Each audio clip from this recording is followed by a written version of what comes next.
mun oman herätyskellon, joka on melkein 6. Mutta mä voin nyt näyttää sen.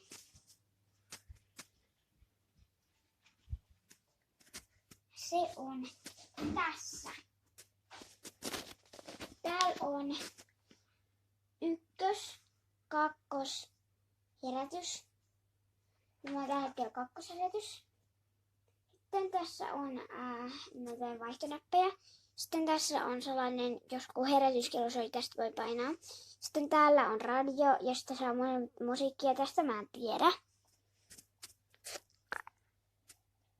Mä en tästä tiedä, jos tarkennetaan. Tästä mä saan valon. Näin.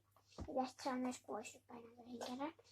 Tässä saa kovemmalle. Tästä saa hiljemmalle. Tässä on se radio, se mitä laittaa puhelimelta. Mutta tästä sitten saadaan se. Ja sitten mulla kävi tuuri. Mulla on tän merkkinen. Ja sitten mä sain mä oon saanut saman merkkiset kuulokkeet, jotka mä sain mummilta 6-vuotislahjaksi. Mutta mulla ei ole enää varmaan muuta, niin hei hei, toivotaan, että viihdytte tästä videosta. Ja nähdään seuraavalla videolla.